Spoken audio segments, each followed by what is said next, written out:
YouTuber pemula mana sih yang gak berharap satu videonya mendapatkan 28 juta rupiah seperti ini?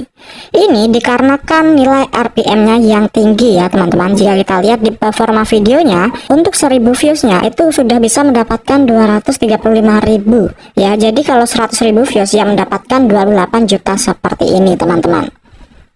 Jadi nilai RPM itu sangat-sangat mempengaruhi. Padahal video ini itu targetnya adalah penonton Indonesia, bukan penonton luar negeri, tapi bisa mendapatkan nilai RPM yang sangat fantastik seperti ini. Ini karena jenis niche ataupun topik yang saya pilih. Dan apabila kalian ingin lebih mudah untuk mendapatkan uang dari konten YouTube, kalian bisa pilih jenis niche ataupun topik yang nilai RPM-nya tinggi. Dan di video ini saya akan jelaskan dan berikan contoh 5 niche yang nilai RPM-nya itu tinggi tanpa harus menargetkan orang luar negeri atau penonton luar negeri. Niche yang pertama adalah konten teknologi dan gadget. Konten ini termasuk konten dengan nilai RPM yang tinggi. Channel dengan konten seperti ini menarik audiens yang berpotensi membeli produk sehingga menarik para pengiklan. Jadi bisa meningkatkan nilai RPM di konten kita teman-teman. Nah, untuk kontennya itu saya rasa kalian bisa lihat dari channel Gadget Raya ini. Channel ini itu membuat konten tentang teknologi dan gadget yang spesifik ke konten rekomendasi HP seperti ini. Nah, apakah konten seperti ini bisa untuk kita yang tanpa modal? Tentu saja bisa, seperti channel ini yang menggunakan footage iklan HP sebagai bahan kontennya. Apabila kalian nggak percaya, kalian langsung aja cek salah satu videonya seperti ini. Nah, jika kita lihat di sini, untuk kontennya itu nggak langsung pakai footage asli yang dia bikin ya teman-teman, tapi menggunakan footage dari iklan HP tersebut. Misalnya ini HP Samsung ya, ini kan footage dari iklan di HP Samsung, lalu dimanfaatkan oleh channel Gadget Raya ini untuk membuat konten rekomendasi HP terbaik ya, seperti itu. Nah, lalu apa poin utama dari konten seperti ini? Tentu saja adalah cara penyampaian kalian. Nah, semakin bagus dan semakin unik cara penyampaian kalian, itu ya semakin menarik juga kontennya. Ya, jadi usahakan saat kalian menyampaikan kontennya nanti semenarik mungkin dan seinformatif mungkin. Ya, jadi ini cocok buat kalian yang mungkin memang mendalami di konten teknologi atau hal-hal yang berbau gadget seperti ini. Sekali lagi, di konten ini kalian nggak perlu beli HP-nya untuk kalian review atau kalian rekomendasikan. Kalian hanya perlu ambil footage-footage dari iklan-iklan HP, lalu kalian jadikan footage tersebut untuk konten kalian atau bahan video konten kalian teman-teman. Dan apakah nanti bakalan terkena copyright videonya? Tentu saja enggak, tergantung cara editing kalian. Ya, jangan langsung plek-plek kalian masukkan semuanya, tapi dipotong-potong dan dimasukkan footage lainnya juga ya. Dan tentunya kalian bisa menambahkan overlay, teks dan lain-lain sehingga konten kalian nanti bisa dianggap konten fair use oleh YouTube atau konten penggunaan wajar. Untuk niche konten dengan nilai RPM tinggi selanjutnya tentu saja adalah konten keuangan ya, karena konten keuangan seperti ini itu bisa menarik pengiklan dari sektor keuangan. Jadi bisa dibilang konten keuangan ini adalah salah satu konten yang nilai RPM-nya itu bisa melejit teman-teman. Nah, salah satu contoh channel kecil yang membahas tentang keuangan dan investasi, kalian bisa cek channel Bukan Sekedar Uang ini.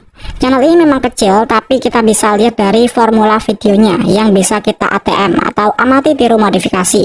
Salah satu videonya seperti ini teman-teman, kalian bisa amati. Karena konten seperti ini mudahnya apa? Mudahnya tanpa harus menampilkan wajah ya. Nah, kalian bisa lihat ini menggunakan footage dari website gratisan, contohnya Pexel dan Pixabay. Nah, untuk materi yang disampaikan tentu saja bisa dari website, bisa juga dari ChatGPT, atau bisa juga dari buku finansial ya teman-teman. Banyak sekali sumber yang bisa kalian dapatkan di konten seperti ini ya, bisa dari internet, bisa juga dari buku. Tergantung cara penyampaian kalian. Lalu apa sih poin utama yang perlu kita tonjolkan dari konten seperti ini? Tentu saja adalah isinya ataupun informasi yang kalian bagikan. Semakin baik dan semakin bagus tips ataupun informasi yang kalian bagikan tentang keuangan, semakin bagus dan semakin menarik juga konten kalian nanti ya. Lalu yang perlu kalian perhatikan lagi adalah cara penyampaian kalian.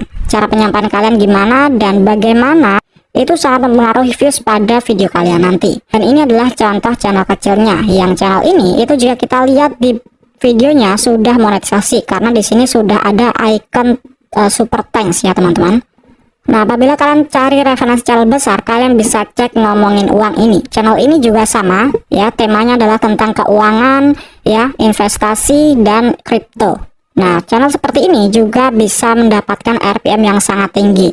Cuma bedanya untuk channel ini, footage-nya itu susah ditiru untuk pemula karena digabungkan dengan unsur animasi ya, sehingga susah ditirukan untuk pemula. Jadi saya sarankan kalian amati dulu channel kecil yang tadi ya teman-teman, yaitu channel bukan sekedar ngomongin uang, karena udah terbukti dengan formula video seperti ini bisa mendapatkan views ya teman-teman di YouTube dengan konten keuangan. Tergantung cara eksekusi kalian dan ide kalian ya. Jadi walaupun ide kalian menarik tapi cara eksekusi kalian nanti kurang, ya sama aja, nanti hasilnya pasti zonk. Jadi pastikan ide kalian menarik dan juga cara eksekusi kalian itu baik.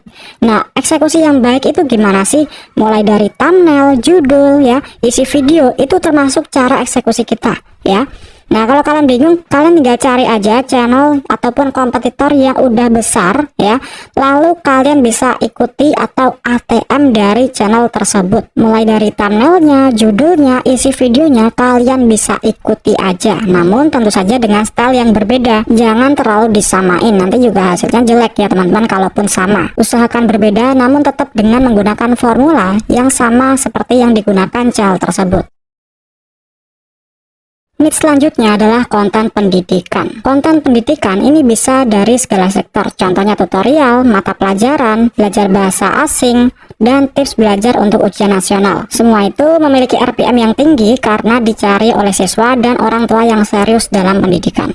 Contoh konten pendidikan yang mudah ditiru untuk pemula itu adalah konten belajar membaca untuk anak-anak seperti ini. Konten seperti ini itu sangat dibutuhkan para orang tua yang ingin anaknya tuh cepat membaca dan pengen belajar di rumah aja. Sebagai contoh channelnya, kalian bisa coba cek channel Shiva Salsa ini. Sebenarnya banyak sekali ya channel-channel seperti ini di YouTube, namun ini adalah salah satu contohnya teman-teman. Channel ini itu fokusnya pada video panjang ya, dan kontennya seperti yang saya bilang tadi adalah konten edukasi untuk anak-anak. Bisa belajar angka, bisa belajar huruf, belajar mengenal hewan, dan lain-lain ya. Intinya konten seperti ini sangat dibutuhkan para orang tua di sana untuk anak-anaknya belajar di rumah ya. Dan pembuatan konten seperti ini juga mudah banget